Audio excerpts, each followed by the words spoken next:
Les États-Unis connaissent un développement, mais il est limité. Le nombre des habitants stagne à New York. En Californie et à Chicago, les anciens points d'arrivée pour les immigrants. Au lieu de cela, les gens affluent vers le sud et vers l'ouest. Au sud se trouve la ceinture du Soleil, s'étendant d'est en ouest à travers le sud américain. À l'ouest se trouve l'Intermountain West, s'étendant du nord au sud juste à l'est des Rocheuses. Les deux régions ont connu une croissance énorme au cours des dernières décennies. Ces deux régions se chevauchent dans l'État de l'Arizona, où sa capitale, Phoenix, a connu une croissance énorme depuis la Seconde Guerre mondiale.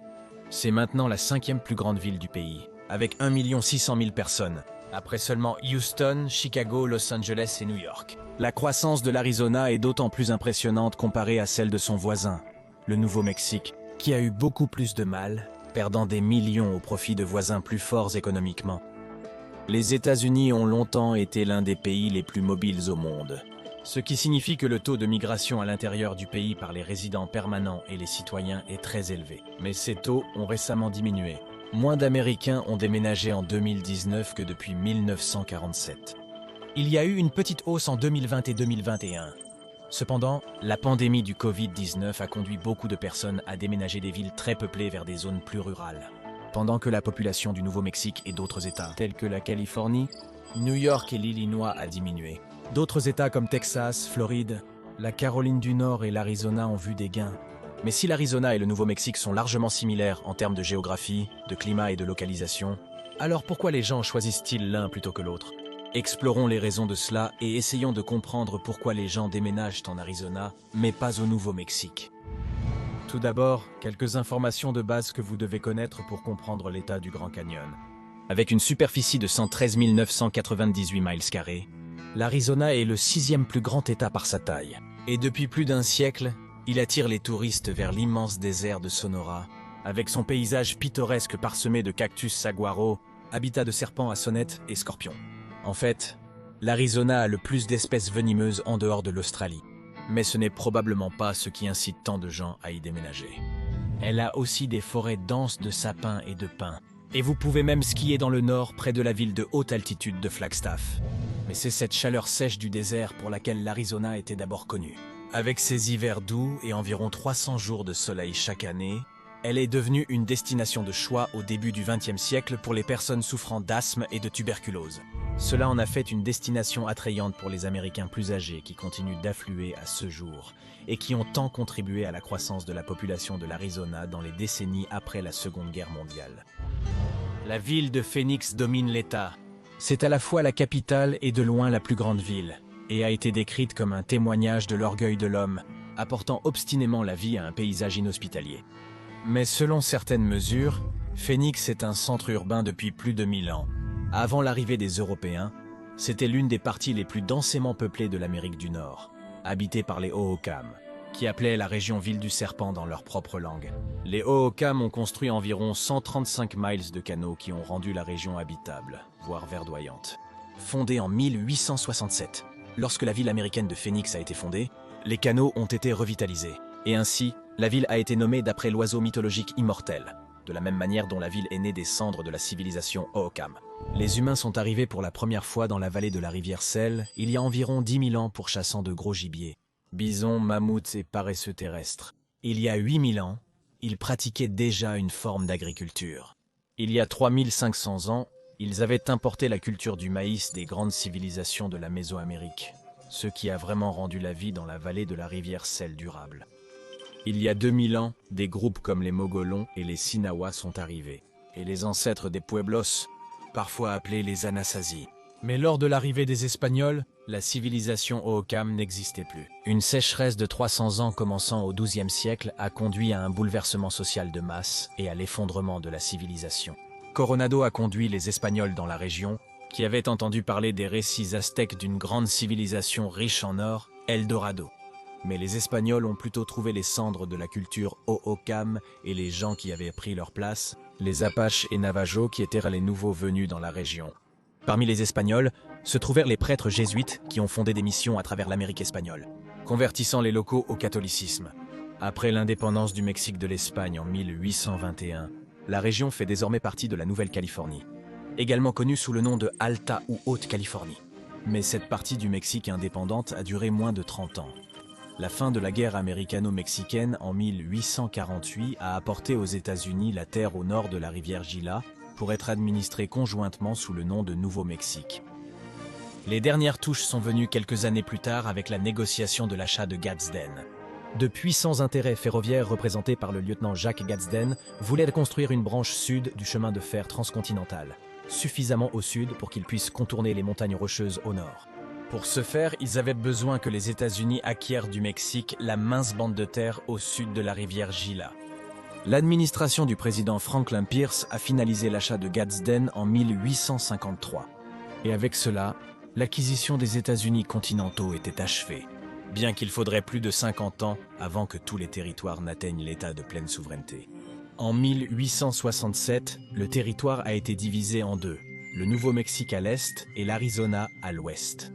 Des prospecteurs affluèrent, espérant reproduire la ruée vers l'or de Californie 20 ans plus tôt et celle de Ville d'Argent, Nevada, une décennie plus tôt. Dans le nord, les Mormons descendèrent peu à peu de l'Utah et fondèrent à la ville de Mesa, tandis que la zone acquise lors de l'achat de Gadsden est devenue le site de la piste de la diligence de Butterfield, où les chariots couverts traînèrent leur chemin à travers le paysage vers le sud de la Californie. Mais l'afflux d'argent a apporté avec lui des voleurs de bétail et des voleurs de diligences et de trains. L'Arizona est devenu le symbole ultime de l'ancien Ouest dans des villes comme Tombstone, foyer de Doc Holliday, Wyatt Earp et le hockey Corral. Une série de ruées vers l'or et l'argent a conduit à l'émergence de villes prospères et à leur abandon rapide après que les veines se soient asséchées, menant à des villes fantômes. Certains aspirant à s'enrichir avec l'or ou l'argent ont découvert qu'une vie décente pouvait être gagnée en cherchant du cuivre. L'économie dépendait des 5 C, le cuivre, le coton, le bétail, les agrumes et le climat.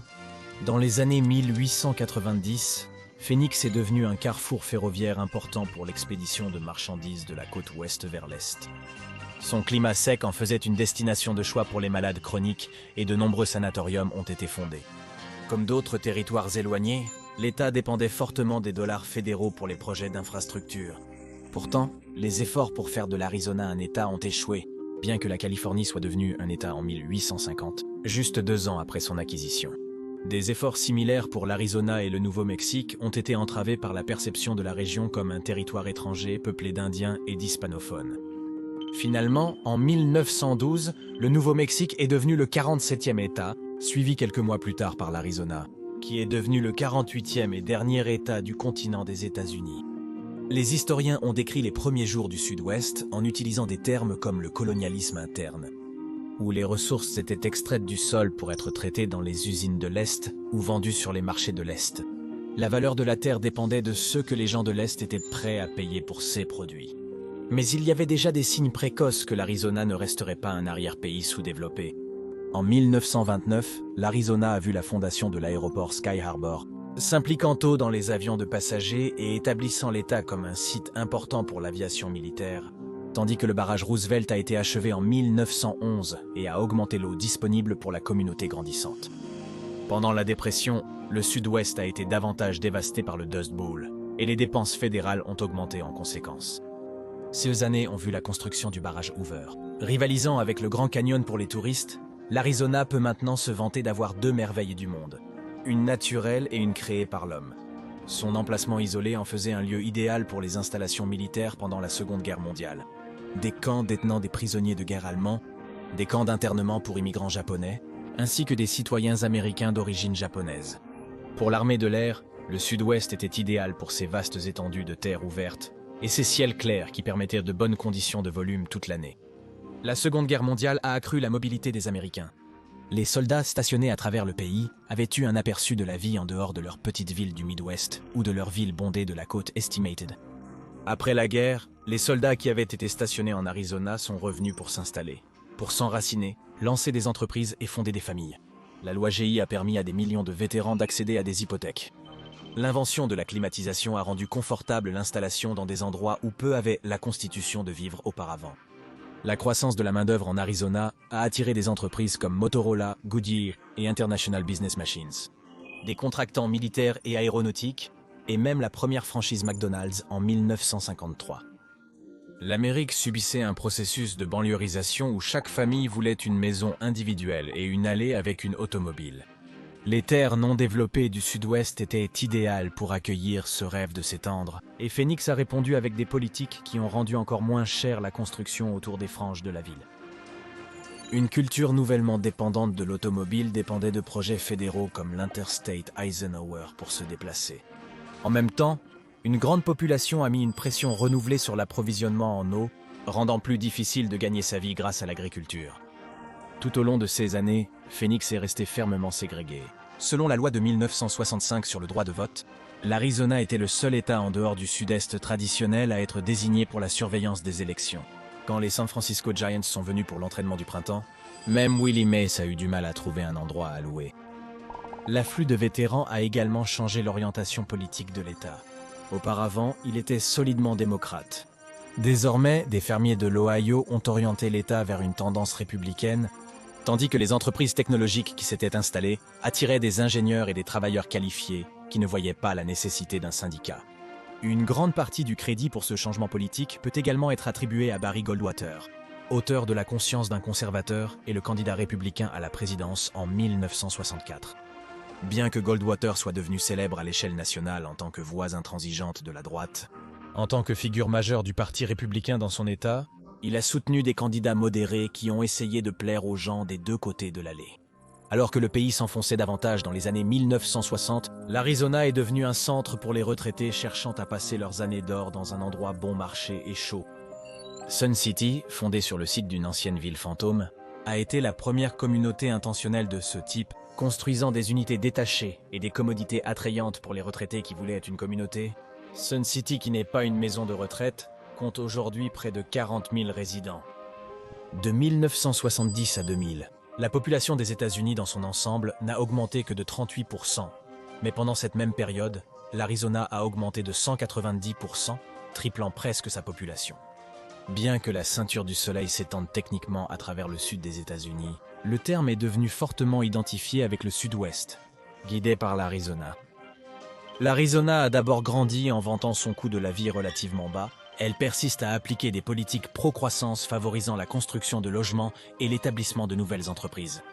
Bien que l'État ait été durement touché par la crise des subprimes de 2008, sa croissance s'est accélérée dans les années suivantes. L'État était 8e en termes de croissance en pourcentage de 2010 à 2019, augmentant sa population de 13,9%, mais ils étaient au numéro 1 de 2019 à 2020. Pendant la pandémie du coronavirus de 2020, la moitié de toutes les villes aux États-Unis avec plus de 50 000 personnes a perdu des habitants. Mais aucune de celles de l'Arizona ne l'a fait. Parmi les 10 plus grandes villes du pays, seules Phoenix et San Antonio ont réellement gagné en population pendant cette période. Toutes les autres villes du top 10 ont perdu des habitants, avec New York en tête de liste ayant perdu plus de 300 000 personnes. Pour Phoenix, la croissance a été encore plus prononcée. Le recensement de 2020 a montré qu'entre 2010 et 2020, elle est passée de 1,4 million à 1,6 million de personnes, ce qui en fait la ville à la croissance la plus rapide du pays et dépasse Philadelphie en tant que 5e plus grande ville du pays. Phoenix se situe dans le comté de Maricopa, qui est le 4e plus grand comté du pays, ainsi que le plus rapide en termes de croissance, ajoutant 130 000 personnes depuis seulement 2020. Mais l'Arizona a aussi l'un des plus grands écarts démographiques raciaux du pays. Cela signifie que tandis que les générations plus âgées de l'État, les générations X et Boomers sont à 67% blancs, la plus jeune génération, Zoomers et Alpha, ne sont que 40% blancs, tandis que l'Arizona est actuellement à 30% hispanique. Et ce chiffre ne semble qu'augmenter, avec une part nettement plus importante parmi les jeunes générations. Comme le reste du pays, l'État a une population vieillissante exacerbée par l'attrait de l'Arizona pour les retraités. En 1960, 36% des résidents avaient moins de 18 ans. En 2021, seulement 22% l'étaient. Arthur C. Nelson est professeur de planification et de développement immobilier à l'Université de l'Arizona et a déclaré que dans les prochaines décennies, 90% de la croissance de la population à Phoenix sera non blanche. L'économie de l'Arizona a été particulièrement touchée par la crise hypothécaire de 2008. Le prix médian des maisons a chuté de 262 000 à 150 000 et dans certains endroits, la construction de nouvelles maisons a diminué de 75%. Certains économistes désignent des États comme l'Arizona, comme les États de sable, et ont souligné que l'une des raisons pour lesquelles ils souffraient tant était qu'ils dépendaient tellement de la construction de logements. Lorsque la bulle a éclaté, les États de sable ont connu des taux de délinquance élevés, des saisies massives et une dépression économique en résultant. La crise de 2008 a contraint l'Arizona à réévaluer ses forces et à prendre des mesures pour redresser la situation. Alors que la plupart du pays délaissait l'industrie manufacturière pour une économie de services, l'Arizona a emboîté le pas, et les emplois qualifiés ont augmenté de 18% de 2015 à 2019, avec des entreprises comme Avnet et Insight, attirant des travailleurs col blanc aux côtés de poids lourds traditionnels comme Intel et Motorola. L'État a ajouté plus de 100 000 emplois en 2022, 86 000 d'entre eux dans la région métropolitaine de Phoenix.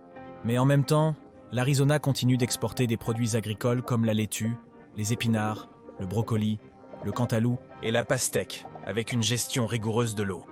L'Arizona s'est forgé une réputation de refuge pour les personnes âgées, cherchant à échapper aux hivers rigoureux. Ceux qui restent juste pour l'hiver sont connus sous le nom de snowbirds. Et chaque année, plus de 300 000 d'entre eux descendent sur Phoenix. Pour les retraités qui décident de faire le déménagement à l'année, l'Arizona offre des avantages majeurs, comme aucune taxe sur les revenus de la sécurité sociale, ni sur les dons ou les droits de succession. Avec de nombreux retraités à la recherche d'une communauté d'adultes du même âge, l'Arizona a eu l'avantage d'avoir commencé dès le début, et avec la population significative de retraités pour commencer, plus continuent à affluer. Et ces retraités peuvent avoir un impact énorme sur les économies locales. Des chercheurs de l'Université de Caroline du Sud ont estimé qu'une augmentation de 5% du nombre de retraités là-bas se traduirait par plus de 100 millions de dollars ajoutés à l'économie de l'État. Les communautés en développement de l'Arizona cherchent à attirer éducateurs et professionnels de santé, néanmoins, c'est-à-dire des étudiants avec des ressources d'enseignement supérieur et des retraités avec des installations médicales de classe mondiale. Les choses pourraient cependant changer en Arizona. Bien que l'État soit devenu solidement rouge après la Seconde Guerre mondiale, cette tendance s'est en réalité inversée ces dernières années. Pour beaucoup de gens, le nom du comté de Maricopa évoque le shérif Joe Arpaio, qui a acquis une infamie en tant que cerveau de Tent City, un camp de prison en plein air construit par les détenus eux-mêmes, où les détenus sont habillés en rose afin de les humilier. La réputation de conservatisme de l'État était bien méritée. L'Arizona a voté pour le candidat républicain à chaque élection présidentielle de 1952 à 1992 et de nouveau de 2000 à 2016. Ces années correspondent à la carrière du politicien Barry Goldwater, qui a été sénateur de 1953 à 1987, pendant une pause au milieu des années 60 lors de sa candidature présidentielle. Goldwater, fervent libertaire, s'est opposé à la domination du Parti républicain par la droite religieuse. McCain a succédé à Goldwater au Sénat. Il a crédité Goldwater comme l'homme qui a transformé le Parti républicain d'une organisation élitiste de l'Est en un terreau pour l'élection de Ronald Reagan. Électoralement, comme dans tant d'autres choses, l'Arizona est dominé par Phoenix et le comté de Maricopa, qui représente environ 60% des votes exprimés dans l'État. Pendant des années, le comté de Maricopa a penché à droite. Et l'État aussi. La tendance a commencé à changer lors des élections de mi-mandat de 2018 avec l'élection de la démocrate Kyrsten Sinema, malgré son changement d'affiliation pour devenir indépendante, suivi par l'État qui a appuyé Biden en 2020. Mais alors que le comté de Maricopa dans son ensemble vote de plus en plus démocrate, la vallée de l'Est de Phoenix restera probablement solidement républicaine étant donné son grand nombre de mormons et de retraités de la génération du baby-boom ayant des racines dans le Midwest. Alors que de nombreux États trouvent leurs électeurs les plus libéraux dans leurs zones les plus densément peuplées, les zones les plus libérales de l'Arizona se trouvent à sa périphérie, parmi les réserves indiennes, dans ces petites villes comme Flagstaff, qui ont un grand nombre d'étudiants, et Sedona, sa communauté artistique. Bien que l'Arizona soit la plus connue de la ceinture du Soleil, elle fait également partie de l'Intermountain West, tandis que l'État s'étend du nord au sud directement à l'est des montagnes rocheuses. Et comme le ceinture du Soleil, l'Intermountain West a connu une croissance énorme ces dernières décennies. L'Intermountain West domine la liste des États à la croissance la plus rapide. L'Idaho a eu la plus forte croissance démographique en 2021, suivi par l'Utah, le Montana et l'Arizona. Les endroits que les gens ont quittés étaient autrefois parmi les destinations de premier choix aux États-Unis. New York, l'Illinois, la Californie et Hawaï. Et il est tentant de penser que la plupart des gens qui déménagent dans des États comme l'Idaho le font pour les grands espaces ouverts. Néanmoins, la majorité de la croissance se dirige vers les zones urbaines. Juste des zones urbaines plus petites et plus abordables que celles qu'ils quittent. Il y a cependant quelque chose de très important à retenir. La population augmente généralement de 3 façons. D'abord, l'augmentation naturelle, c'est-à-dire le rapport naissance-décès. 2. L'immigration de l'étranger. Et 3. L'immigration domestique interne. Les ports traditionnels d'entrée pour les immigrants venant de l'étranger, comme New York et la Californie, dépendent de l'immigration étrangère pour maintenir leur croissance modeste. En ne considérant que la migration interne, il est clair que les Américains quittent les centres de population traditionnels en faveur d'États comme l'Arizona, le Texas et la Floride. Parmi ces 3 facteurs de croissance de la population, la migration interne est la plus dynamique, sensible aux moindres changements économiques. En revanche, les migrants étrangers sont plus lents à changer de destination car ils cherchent généralement à déménager dans des enclaves d'immigrants établis dans des États comme New York et la Californie. Dans les 2 formes d'immigration, ceux qui déménagent sont généralement bimodaux. En d'autres termes, ceux qui partent de chez eux ont tendance à être l'une de 2 choses, soit très désespérés et souvent avec une éducation académique limitée, soit ils ont tendance à être plus éduqués que la personne moyenne avec l'assurance de trouver une opportunité économique où qu'elles aillent. On peut également diviser les migrants en 2 groupes.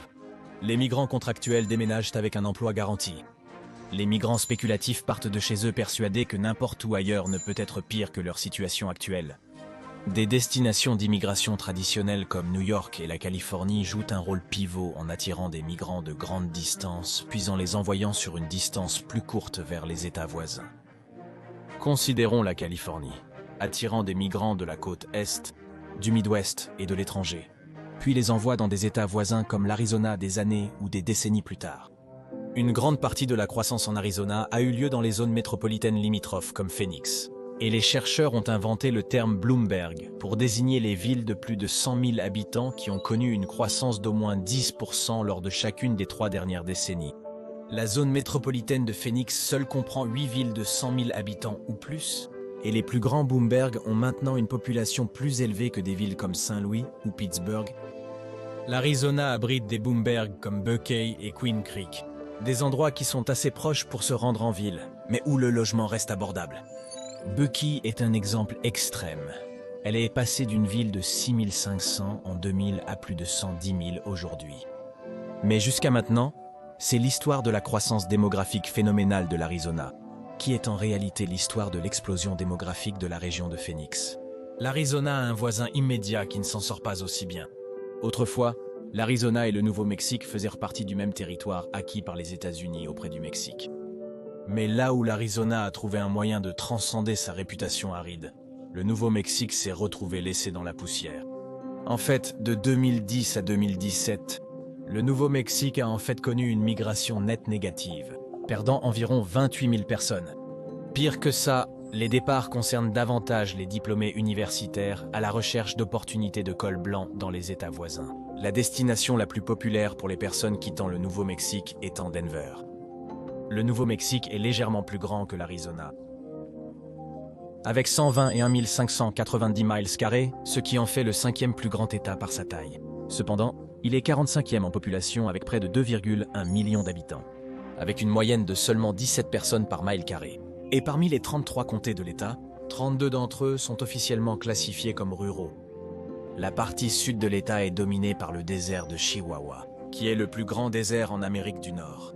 Et ce grand désert, combiné à la faible densité de la population, rend la frontière sud du Nouveau-Mexique particulièrement attrayante pour la contrebande, pour introduire des substances illégales ou des personnes. Mais avant d'examiner les raisons du problème de population du Nouveau-Mexique, ce qu'il faut bien comprendre, c'est que le Nouveau-Mexique ne souffre pas à cause de son climat. En fait, son altitude élevée signifie qu'il a tendance à avoir des températures estivales bien plus gérables que celles de l'Arizona. La plus grande ville du Nouveau-Mexique est Albuquerque, mais sa capitale est Santa Fe, qui a été fondée par les conquistadors espagnols en 1610. Et c'est la plus ancienne ville des États-Unis qui sert de capitale d'État.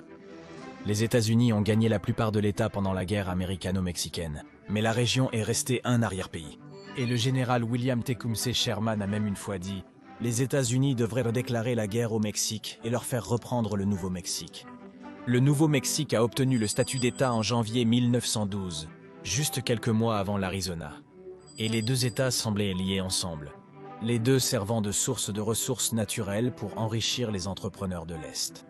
Mais alors que l'Arizona a pu transcender ce statut, le Nouveau-Mexique a eu du mal à se libérer. Il semblait qu'il souffrait d'une malédiction, et une malédiction des ressources.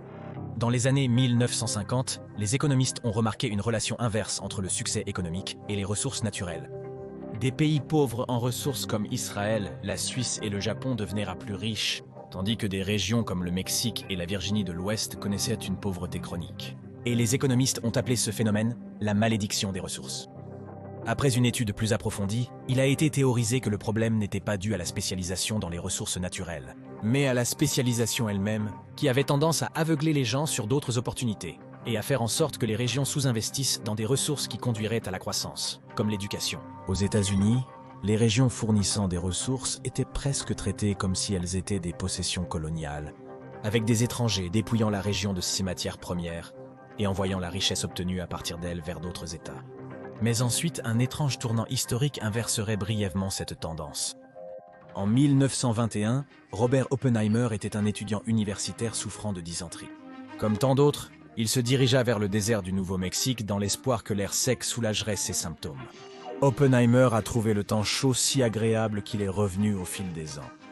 Lorsque le gouvernement cherchait un endroit pour développer la bombe atomique pendant la Seconde Guerre mondiale, Oppenheimer a suggéré le Nouveau-Mexique. Finalement, les États-Unis ont jugé nécessaire de prendre environ 54 000 acres pour le laboratoire de Los Alamos.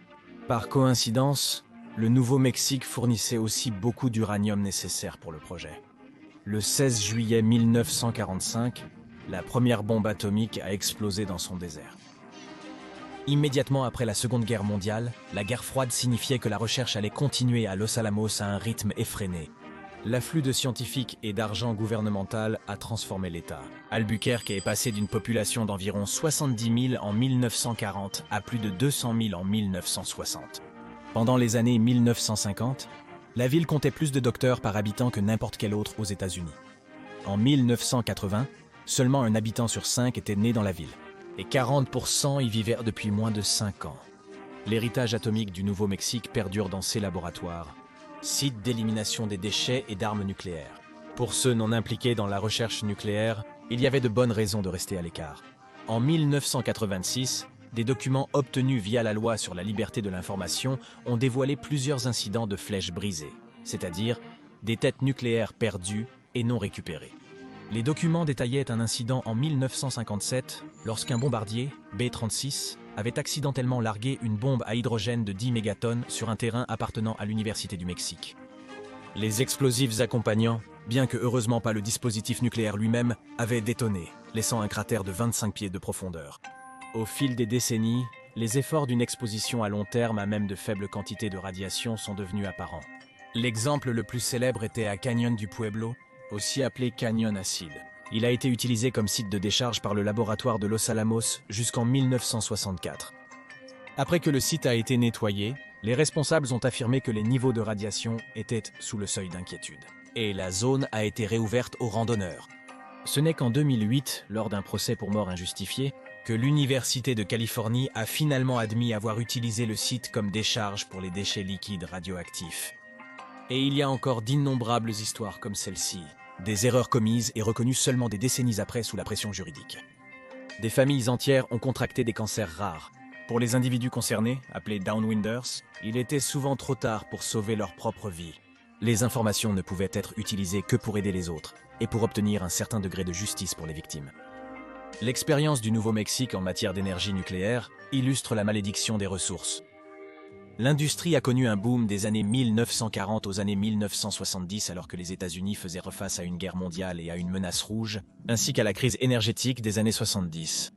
Durant les années 1980, l'envie d'indépendance énergétique a baissé. À sa place, une suspicion envers l'énergie nucléaire alimentée par les catastrophes de Tchernobyl et de 3 Mile Island a surgi. En 2008, les revenus des industries liées aux combustibles fossiles représentaient un tiers des revenus de l'État du Nouveau-Mexique. À bien des égards, le Nouveau-Mexique continue à être ce que l'historien Gerald Nash a décrit comme le tiers-monde de l'Amérique, avec une économie coloniale basée sur l'extraction des ressources naturelles. Quand les désirs du reste du pays changent, le Nouveau-Mexique s'empresse de fournir une nouvelle ressource. Mais alors que le Nouveau-Mexique s'est développé en tant que pôle technologique en dehors de ses installations atomiques, se présentant comme une alternative émergente à la Silicon Valley comme cela arrive si souvent, les profits réalisés au Nouveau-Mexique sont souvent réalisés par des étrangers et rapidement déplacés hors de l'État. Le recensement de 2020 a montré un taux de pauvreté de 18,2%, le troisième plus élevé du pays. En 2022, le Nouveau-Mexique a reçu 3,69 $ pour chaque dollar de recettes fiscales qu'il a payé, le plus élevé du pays au-dessus de la Virginie occidentale et du Mississippi.